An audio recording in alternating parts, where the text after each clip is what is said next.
मशरिक़ वस्ता की सियासत में बाज़ खबरें बज़ाहिर मुख्तसर होती हैं, मगर इनके पीछे पूरा खित्ता, कई ताकतें और मुस्तक़बिल के कई मुमकिना मंजरनामे खड़े होते हैं। इजराइल और लबनान के दरमियान मुज़ाकरात के अगले दौर का अगले हफ्ते रोम में होना भी ऐसी ही खबर है। बज़ाहिर ये सिर्फ एक सिफारती मीटिंग है, लेकिन हकीकत में ये जुनूबी लबनान की फौजी सूरत हाल, इजरायली इनखला, हिजबुल्लाह के मुस्तक़बिल, अमरीकी सालसी, जंगबंदी के इस्तेहकाम और खित्ते के नए तवाज़ुन से एक तरह से जुड़ा हुआ है। इसीलिए रोम में होने वाला यह अगला दौर सिर्फ दो मुल्कों के दरमियान एक मामूल की मुलाकात नहीं, बल्कि एक ऐसे पेचीदा बहरान को सियासी रास्ता देने की कोशिश है जिसने गुज़िश्ता कई माह से इजराइल, लबनान, ईरान और पूरे खित्ते को अदम इस्तेहकाम में मुब्तला रखा है। इजराइल के अमेरिका में सफीर ने ऐलान किया है कि इजराइल और लबनानी जो वफूद हैं मुज़ाकरात के अगले दौर के लिए अगले हफ्ते रोम में मिलेंगे। मुख्तलिफ रिपोर्ट्स के मुताबिक यह मुलाकात 14 और 15 जुलाई के आसपास मुतवक्के हैं और इसमें दोनों फरीक अपने साथ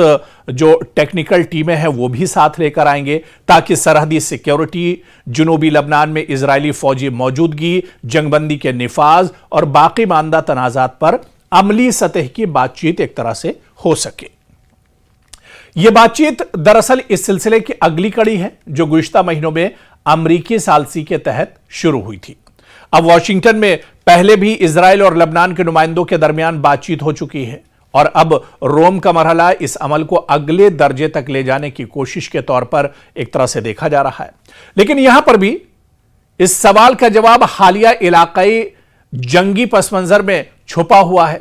इजराइल और हिजबुल्लाह के दरमियान जुनूबी लबनान की सरहद पर कशीदगी नई नहीं, मगर हालिया महीनों में यह कशीदगी एक बड़े फौजी तसादुम में बदल गई।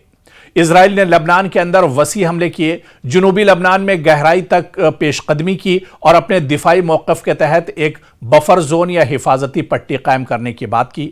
दूसरी तरफ लबनान के अंदर हिजबुल्लाह की मौजूदगी, उसके हथियार और ईरान से उसके ताल्लुकात इस पूरे बहरान के दरअसल मरकज हैं। अब यह देखना यहां से बहुत अहम होगा कि क्या हिजबुल्लाह को छोड़कर जो लबनान और इजराइल के दरमियान बातचीत होगी वो होगी, या फिर हिजबुल्लाह को भी इसमें शामिल किया जाता है, क्योंकि अमेरिका की सालसी में जंगबंदी और एक सिक्योरिटी फ्रेमवर्क पर बात एक तरह से आगे बढ़ती दिख रही है, जिसका बुनियादी मकसद यह भी है कि सरहदी महाज पर लड़ाई रुके, इजरायली हमले महदूद हों, लबनानी रियासत जुनूबी इलाकों में अपना कंट्रोल बढ़ाए और हिजबुल्लाह की मुसल्लह मौजूदगी को कम अज कम सरहदी इलाके से दूर किया जाए। दरअसल जो बात नहीं बन पा रही है वो हिजबुल्लाह को लेकर है और इजराइल ये चाहता है कि हिजबुल्लाह अपने हथियार एक तरह से डाल दे, हिजबुल्लाह सरेंडर कर दे, लेकिन हिजबुल्लाह इस पर तैयार नहीं है। और हिजबुल्लाह का ये मानना है कि इजराइल दरअसल जबरदस्ती पूरे इस मशरिक़ वस्ता पर कब्जा करना चाह रहा है, पूरे लबनान और इसके अलावा ईरान, इसके अलावा दूसरे जो ममालिक पूरे मशरिक़ वस्ता में आते हैं। इजराइल, ग्रेटर इजराइल अपने मिशन को मुकम्मल करने के लिए वो दरअसल यहां पर अपनी नापाक कोशिशें अंजाम दे रहा है, लेकिन इसी इजराइल के नापाक मिशन को कामयाब न होने देने के लिए हिजबुल्लाह लगातार इजराइल की नाक में दम किए हुए है। तो अब जो मीटिंग रोम में होने जा रही है, जब मेज पर लबनान और इजराइल के वफूद होंगे, तो ऐसे में क्या हिजबुल्लाह भी इस मीटिंग में शामिल होगा या नहीं, या हिजबुल्लाह को लेकर क्या कुछ इत्तेफाक होता है इस मीटिंग में, क्या कुछ बात आगे बढ़ती है, यह देखना भी बहुत अहम होगा।